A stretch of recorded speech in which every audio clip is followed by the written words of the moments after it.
Not quite her father's, but not her own. "Go!"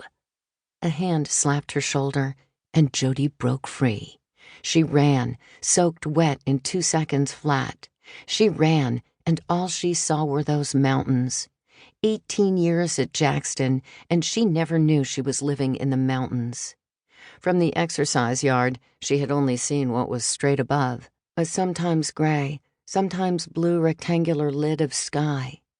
Mountains were a dream that had ended when the judge said, "Life in prison."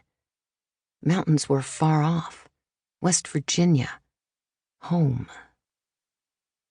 In the van, she bent low and headed for the far back seat. Her wet clothes steamed, and her black braid dripped down her back, forming a tributary that ran over the edge of the vinyl seat.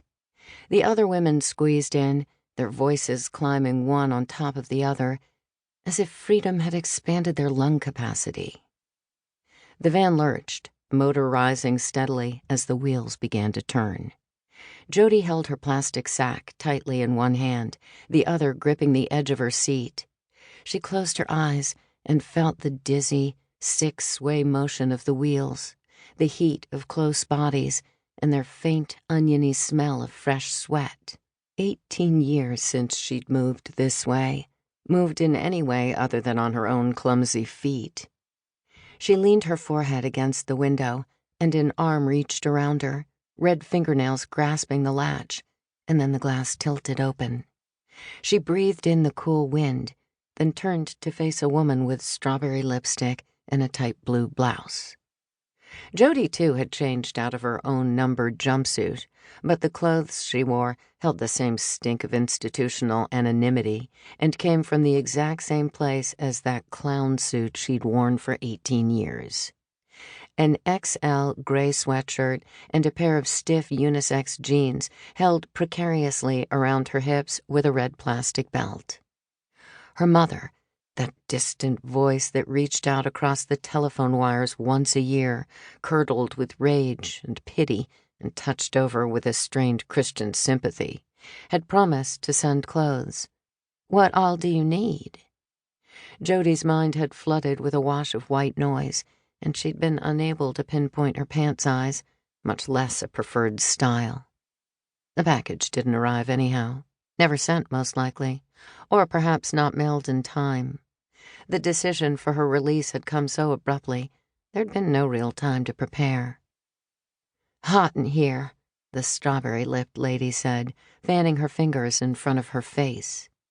Jodi mopped the window pane with her shirt sleeve, and golden spots of light bloomed in the wet air. At the front gates, the van paused, the voices inside hushing. A rustle of rearranging feet. A muffled voice called out, "Go ahead," from the guard booth. And then they were moving. Jodi craned her neck to see the arch of the stone gate, stained black by rain, and the carved words, barely visible, "Whoso loveth discipline, loveth knowledge."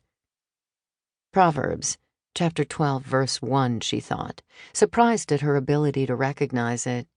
She had not studied the Bible at Jackson, as some women had, but as a child, her grandmother, Effie, had taken her to the Nazarene church most Sundays, and she had coveted the sprawling, intangible poetry of Proverbs and Revelation.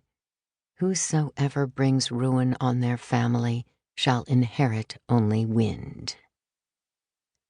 The van coursed down through low hills of hickory and chinkapin, past sleepy trailers and whiteboard shacks, bald yards bright with discarded ornaments, a yellow tricycle, blue ball, tattered flag, and a Chevy Nova settling into rust. Out of the rain haze, a cherry-colored car shot free, and behind it, a log truck piled with slabs of orange-hearted wood. At a crossroads, they turned left, and the houses grew scarce. Nothing out either side but a mountain creek, rain-gorged and mud-red, and groves of pitch pine, their gray trunks slick as silver against the dark ravines beyond. "You goin' to Drina or Simpsonville?" Jodi looked to the strawberry-lipped lady and shook her head. "No, I'm done." "They ain't putting you in a halfway house?" "Lawyer said I did my time."